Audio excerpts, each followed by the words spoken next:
everybody. Merry Christmas. Welcome to the next video here on the Shock Jock channel.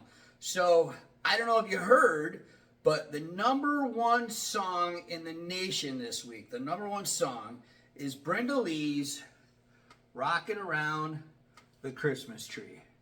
Check that out. #1 song in the nation. It was released in what'd they tell me? 65. She was 13 years old when it was released. It never hit #1, not the first time around and not through years.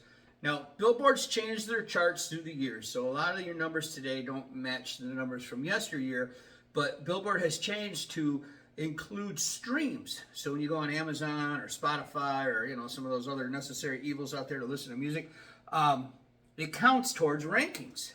And Brenda Lee hits the top spot, oh my gosh, some 40-some years later after the song was released. How cool is that?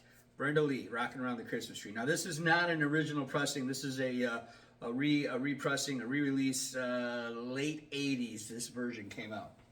So it got me to thinking, what are my favorite 45's? What are my favorite Christmas 45's? Singles, songs. So today on the show, we're going to give you my top 10, because everybody does 10, right? Well, if you got to do 10 and you got Brenda Lee, it's 11. So I'm not going to put Brenda Lee on a list. Whether she would be in there or not, we already talked about her. She gets the spotlight. She's #1. So we're going to give you Shock Jock Top 10 on this show today. So let's go. Let's do it. So coming in at number 10, I don't know if I like this song or not. I didn't really like it when I was young, like a kid. And then as I got into my teen years, I kind of thought, okay, this song's kind of cool. And then when I started my DJ business, I thought, I got to have this song. I got to have it. So obviously I started my DJ business when, we were still spinning vinyl, spinning records. So we went out and bought this. As a matter of fact, I don't know if you can see this, but right up there, you got the No Left Turn emblem that I wrote on the sleeve. And you got my name across here. It says Price. So what is it? It's John and Yoko and the Plastic Ono Band. Happy Xmas, War is Over. So this was released post-Vietnam War. That's what this he's referring to in that. And, it starts out, so this is Christmas, and what have we done? Another year older, and a new one just begun. But as the years have gone by, I've grown to kind of like this song and cherish it a bit. And, it's one that I bought. And it's kind of cool to still have this. Again, this is not an original pressing from 73, 74 when this came out. But this is one from the 80s that I bought as my DJ business was getting going. And I still got the No Left Turn, the green Sharpie. Magic marker is what we called them back then. And from the 80s. So that's kind of cool to have that one. So that one's coming in at number 10. Now we move on to number 9. And this one, this one I have on here as it's grown. Really, I always like the song, but it's really grown dear to my heart as my dad loved this song. And I just, in the later years, my dad always played music. Mom and Dad, growing up, they always had music going. Day after Thanksgiving, Dad's whipping out the Elvis records and playing Christmas music. Actually, Thanksgiving. As soon as Santa Claus comes to town on the TV, Dad's whipping out the Elvis while Mom's making the lunch or getting us ready to go to Grandma's house. So this one he used to play a lot. Well, in the last couple of years, I'd go visit him this time of year, and he just have this one cranking. And he probably told me the story. He told me once in the last couple of years that he was with us, he told it to me a dozen times. If he said it once, he said it a dozen times. How much my papa loved this song and how it reminded him of my papa. Now, that's why I am papa to my grandkids, because of my papa. That's why I chose that. So what song are you talking about? Buck Owens, Santa Looked a Lot Like Daddy. And we used to have this when I was growing up on a country Christmas compilation record. And I still have that record, and maybe when we do the albums, maybe I'll show you that one. But this, again, not an original, not one that's been with me my whole life. Actually, this is one that I have stumbled across more recently. But I got to put this in my top 10. because now it makes me think of my dad, just like it made him think of his grandfather that raised him. And Samuel looked a lot like Daddy. Buck Owens. So, going back, you know, Christmas has always been a time to reminisce for me. No matter how young I was, even when I was young, I would think about the youthful days. And then as I got a little older, I would think about the early days of my wife and I, where we just, you know, we just eked out a Christmas, you know, just somehow squeaked out having a Christmas and buying things for each other. And, you know, it was always stuff that we needed because we were newlyweds. I'd buy her pots and pans and dishes and vacuum cleaners. First Christmas together, I bought my wife, haven't even been married for a year, I bought her a vacuum cleaner. And that's just what we did at Christmas time. You know, and then the middle years, and then the years when my son was born, and all those years of Santa Claus, and then the later years, and then now recently with the grandkids. And so Christmas always makes me nostalgic, and I think it makes a lot of people nostalgic. And we kind of set this up here today, you know, with the old time radio, and I found this at the store. And my mom had one. My grandma had one. My mom might have had one my grandma made. I don't know that. That's not a fact. But we had the bigger one, of course. And I thought, you know, I just got to get one of these. So we set it up that way on purpose for the show today, to have a little bit of a throwback Christmas as we're looking through the top 10 45s, and have a throwback. So this one's a throwback. Okay, this one is an original. You can see that it's got some pretty good scars on it from being played on the turntable, being dropped. This is back when you could put a 45 on a record, and then when the 145 was done, the turntable would drop it. You know, that's what that's from. It's got some nice scratches. You know, we call them love marks because this thing was loved and it was played quite a bit. Elvis Presley, Merry Christmas Baby. No, I'm putting it throughout the mic. Choke, choke, choke, choke. Boom, boom, boom, boom, boom. Just, yeah, now this is the single version, 3 minutes and 15 seconds. There's a very long version out there that you can get on the LP, but this one's been with me as long as I can remember as far as the song goes. And I remember when I was really young, like a kid, I didn't like it. It's too long, you know, slow, bluesy, kind of sexy. Didn't know what that stuff was. Then you get a little older and it's like, ooh, this thing's got a groove, cool record. So there we go, Elvis Presley's Merry Christmas Baby. So we got 10, 9, 8. We're on to lucky number 7. Okay? This one, again, we bought this one when it came out. And this one was part of the DJ business again. 1983 this was released. This was when this was put out as a single. George Thorogood and the Destroyers. And let's have a rock and roll Christmas just like we used to know. I want a Chuck Berry record. And a picture of Elvis, too. There you go. That's an original pressing, an original release, an original record. I bought it when it was brand new, just released, 1983. Teenager, driving, take it home, throw it on a mixtape, put it in the car, play it, take it to the rink, throw it on the turntables when we're DJing. It's been with me since those days. And there it is. That one's in our top 10. Number, what'd I say, 7? Where are we at here? I didn't write this down. 10, 9, 8, number 7. Number 7. Now, on the flip side of this, I always thought it was cool because it has New Year's Eve party. Yeah, New Year's Eve party. It really wasn't a party song, though. All right, number 6. Maybe the most sentimental of all in the top 10. I think I've told this story before. I know I've told it on my radio show. The Christmas programming on my radio show. It's on Claris Radio. You can catch me Wednesday, Thursdays, Fridays, Tuesdays, Wednesday, Thursdays, Fridays at 2 p.m. Eastern Time on Claris Radio. And I know I talked about it before, but I want to tell the story today. So when I'm a little kid, the Chipmunk song. I love that song, Chipmunk song. Well, the song was released in what, 56, I think, 57? I'm doing this, I'm winging this, guys. I'm not looking up stats. This is me talking to you. So if you're here for facts and rankings and sales numbers, that's not what my channel is about. This is just me chatting with you and talking about the music and going down memory lane. And maybe it's bringing back some memories for you. But anyway, this song was released 56, or not 56, 57, 58, maybe 59. So let's just call it 58, okay? So by the time that I come into the world, this record's already almost 10 years old. Well, then I got to get old enough to listen to music, and then I got to get old enough to have an opinion about the music I'm listening to. So let's say this record by that point is 13, 14 years old, okay? Well, my grandmother had owned this record, and when I would go visit, she would play this record at Christmas time, this 45, my pa and my nanny. And it's one of my earliest Christmas memories. I just remember saying, Nanny, I really love that song, and I'd like to have that song. How do I do that? Obviously, never bought a record before. So she gives it to me. She gives me the 45.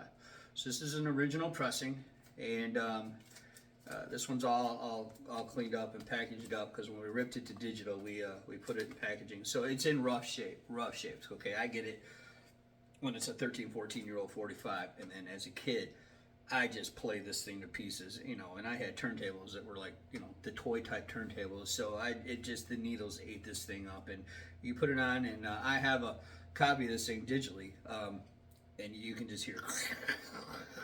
It's not snap, crackle, and pop. It's not romantic vinyl noises. It's that thing's been used and abused, and it has. It has. This thing has been a part of my life my whole life. It's been a part of every Christmas that I've ever had. I meet my wife, okay, and we start getting serious with each other, and we get married, we move in, and she brings her records with her when we move in. And what's in there? The album, the Chipmunk Christmas album is in there. So my wife's listening to this when she's a little girl. We listen to it ever since. My kid gets old enough, I play it for him. The grandkids come along, we play it for them. You know, they're on TV. There's an episode of Solid Gold going around YouTube from, I think, 82 or 83. Solid Gold was a weekly countdown show that featured the Solid Gold dancers, and they would dance to the hits, and they would have special guests coming on and sing a couple of the hits, you know, that were hits at that time. So they do a special countdown of the top 40 Christmas songs at that time, and they actually have the chipmunks on there, not animated chipmunks, but, you know, people dressed up like chipmunks on the show singing a different song, but still singing. So the chipmunks, I mean, just iconic. Figure we need a new chipmunk movie. Let's just say that. So anyway, this one, so much sentimental value. It goes all the way back to my grandma. I called her Nanny, my nanny and pa, being at their house and playing it on that big old console, you know, with the TV in the middle, and then having it at home and growing up with it, and being too cool for it, and then being old enough to reminisce about it, and then being old enough to cherish it and put it in packaging to preserve it and keep it. A new sleeve, a new plastic sleeve, tape it up, and I got it digitally, so there's no reason for it to see a turntable again, and maybe it will someday, but such a cool record. All right, there's the bottom 5 of the top 10. Let's go into the top 5. All right, this one, I don't know the acquisition story. I don't know how it came into my life. I just know it's always been in my life. While Brenda Lee had the number one record, or has the number one record this week at the time of this video creation, this song is number 4. It's the number 4 song in the nation right now. Okay, this is Bobby Helms' Jingle Bell Rock, and I got it on Cap Records. There it is right there. And the backside, the bell that couldn't jingle. Yeah, when I was a kid, I would you know, turn them over and see what was on the flip side. Cool song on the flip side as well. So this one, been with me my whole life as well. Still probably Jeff Moore and the Distance, Christian rock band, did a version of this song in the late 80s, early 90s, and it rocks. Okay? Depending on my day and my mood, still my favorite version of Jingle Bell Rock, and then his is right there. They run neck and neck, and some days I want to hear that version because I'm in the mood to rock out, and some days I want to hear this version. Still, one of the top 2 versions of this song ever made. Bobby Helms, Jingle Bell Rock. And the funny thing is, I don't think I own another song by Bobby Helms. I don't think I know another song that the man ever made or released. But he did all right with this one. Coming in at number 5 on my top 10 45s is Bobby Helms and Jingle Bell Rock. All right, moving right along.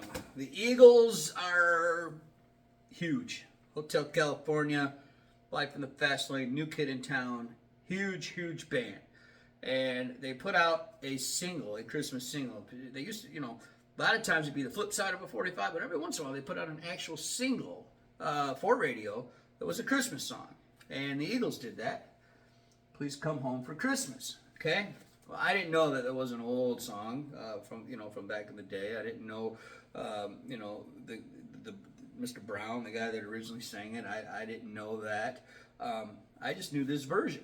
Okay, and then all of a sudden later, after hearing it a few times, all of a sudden I realized at the beginning of it is the same music as Smokey Robinson's song, "You Really Got a Hold on Me," and it was just like, ooh, the connection. This one, again, bought when it came out, 1978. Yes, 78. And it's been around ever since. It's been in this picture sleeve ever since. And, it's a Southern California type Christmas. They're sitting there by the pool with the white Christmas tree in their shirts, and they're just kind of hanging out and doing their thing. But yeah, this is a very great song. Charles Brown is the original artist on that one. I knew it was Brown, and didn't hear that one until many years later, like way into adulthood, did I find the original. So this one's, sometimes the original is the best. Sometimes the original is your favorite. Sometimes it's the one you hear first is your favorite. And I heard this one first, and I heard it for a lot of years before I ever heard the other one. And this is just one of my all-time favorite Christmas songs. Number 4 on the list. All right, number 3. So MTV is a thing. They're playing music videos, and they get Billy Squier to come in and do a Christmas song. And they shoot a video for it right there at the MTV studios with all the VJs and some of the staff and everybody. And they're singing, and they're bopping back and forth. You can look this thing up on YouTube. It's a great video. And it takes you back in time, and they're doing "Christmas is a Time to Say I Love You." 1981, Billy Squier comes out with this one. Now this one, I am going to take it out of the plastic. It's not taped up, but this is another one I bought when it came out, and used it in DJing. You see my no left turn signal or sign there. You can see my name across the top, right up and through here. This one we use for DJing a lot. It's got a great dance beat. Christmas is time to say I love you. Skating. They played this one to pieces at Motor City Skating Rink in Warren, Michigan, where I used to skate all the time. They used to play it all the time at Christmas time, and so I obliged and did the same when I got my DJ gigs at the roller rinks, and then in later years in parties and Christmas parties and stuff.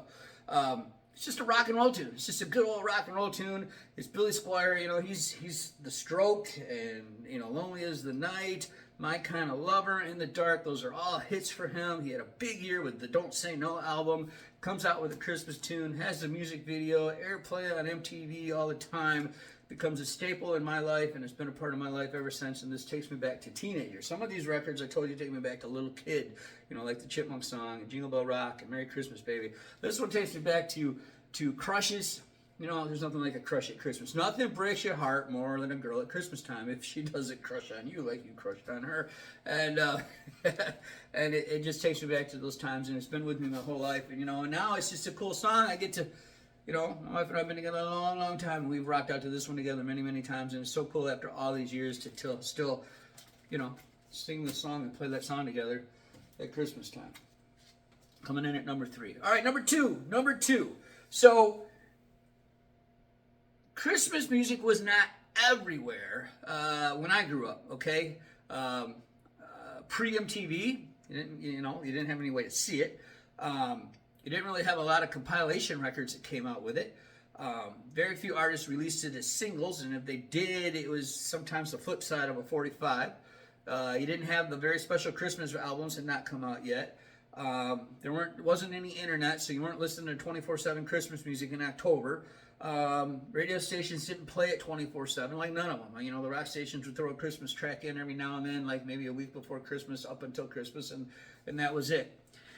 There was a staple on Detroit radio by Bruce Springsteen, the Boss. Santa Claus is Coming to Town. They would play that. That's probably the one they played the most. That one and the Eagles, Please Don't Come Home for Christmas. Probably the two that they would play the most at Christmas time out of all the rock and roll Christmas songs.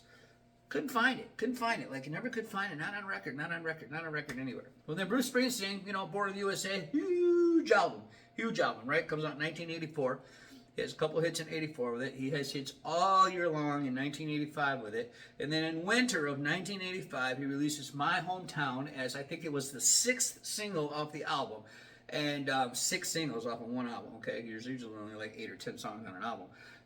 And Bruce was always known for putting an alternative track or an unreleased track or on the flip side. So My Hometown comes out around Christmas time, December of 1985, wintertime, 85, December, and he puts on the backside, Santa Claus is Coming to Town. So by this point, I had a pretty steady full-time DJ gig at this point. So I have the album, I have the 12-inch singles of Cover Me and Dancing in the Dark. I got a couple of 45's. Now I gotta go by My Hometown, the 6th single. I've been listening to this thing for a year and a half already. I know the song. I've already, pictured in my brain me driving in the car down the road in my dad's lap because that's what the song talks about. But I have to go buy this 45. I have to, because Santa Claus is Coming to Town is on the flip side. So I get this one at Kmart, and you can tell that because the sticker, the price tag is still on it. I paid $1.99 for it. Okay. And this is the one. This is the copy that I bought in 1986. This is an original. And there it is right there, man. Santa Claus is Coming to Town. You can see I tried to put the No Left Turn emblem on there. No Left Turn, by the way, was the name of my DJ company. I'll have to do a show one day and talk about that because one of my friends named me. And it just stuck. And that's what we used. And you can see the yellowing up here. This one's been through it, man. It's been through it. Me and my grandkids, we rock out to this one. We just rock out to this one, and it's cool. So 1985 going into 1986, My Hometown. The song's a hit too. My Hometown is like a top 10 hit for Bruce, even though it's the sixth single off of the Born in the USA album. Santa Claus is Coming to Town. Finally, after all these years, Bruce, you put it out to where I can go buy it. Number two on the list. Well, you're thinking, what could be number one? So Bryan Adams has two of the hottest records back to back. Cuts Like a Knife, Take Me Back. What else was on that one? Straight from the Heart. Great album. Then he follows that up with Reckless. You got Heaven, Run to You. She's Only Happy When She's Dancing. It's Only Love with Tina Turner. I mean, he has a couple of huge years back to back. Well, in there, he puts out a Christmas single. Now, this one was released in 1983. So this would have been after Cuts Like a Knife and before Reckless. So in between, it would have been there. And he was just one of the hottest artists. No, I'm sorry, I'm lying to you. It's 1985. These glasses need to be bigger. 1985. So this would have been after Reckless, because Reckless was released in 84. So this one's released Christmas time of 1985. This is an original pressing, an original release. It's a picture sleeve with, wait for it, this was rare back in the days, green vinyl. Today, vinyl comes in all different shapes, sizes, and colors as the norm, okay? Especially when they want you to rebuy one that you've probably already bought 20 times in your life. They'll come out with it in a different color. Green, back in 1985, not very common. And so yeah, we bought this one as soon as it comes out. So this one has been with my wife and I ever since we've been together. And she loved Bryan Adams. She's a huge Bryan Adams fan. So we've rocked this out. Like this song, when I play this song, takes me back to those early days as being a young man, just married, together. We're making, less than $8 an hour together, at 2 jobs, little house in Detroit, scraping by. But man, we put these records on, we decorate our tree, all hand-me-down decorations, all given to us by family, except the little stuff that we would, piece together. Because I got Kmart discount, and they used to have, because I worked there, they used to have Kmart employee shopping night one Sunday a year after Thanksgiving, where the employees could go in and just shop with their families at cheap prices. So, we added a couple of things, year after year, but the majority of what we had was hand-me-down stuff from my parents and my grandparents and her folks, and we're just squeaking out a living. But man, there was so much love in that little tiny house, and there was just so much Christmas in that little tiny house, and this song was always a part of it. It was always there. And so that one comes in at number 1 on my list for the top 45's singles of Christmas, for Christmas. So fun video. There was a couple that got left out. But man, it was tough. It was tough to leave them out. You know, Pretty Paper with Roy Orbison, another one of my dad's favorites. You know, that one was tough to leave out. What was another one that I was thinking, man, do I put this one in or do I put this one in? There was a couple more like that. Anyway, you know, I didn't buy a whole lot of Christmas 45s because, well, there wasn't a whole lot to buy in those days. And then in the late 80s, they started coming out with a very special Christmas so you could have albums, you know, and then CDs, and then compilation CDs, and then the internet. So, you know, there weren't a whole lot of Christmas 45s to buy in my growing up years. It was more popular thing in the 60s, I feel like, than it was the 70s, 80s, and into the 90s. Then it got big again in the late 90s and huge when the internet came out. So, anyway, it's just been a fun show, taking you down memory lane, sitting by the old radio with the old-fashioned Christmas tree up here, and just thinking about these records and the times that I played them. And, you know, I don't know what goes through your mind when you watch these videos, but I can picture some of the turntables that I'm on and putting them on. I can picture some of the places that I've been. I can picture on some of them the first times I heard them. I can picture the snow falling down, listening to records as a little kid, just waiting anxiously on Santa Claus to come. I can, you know, just think about my wife turning off all the lights in the house and just sitting and watching the Christmas tree blink.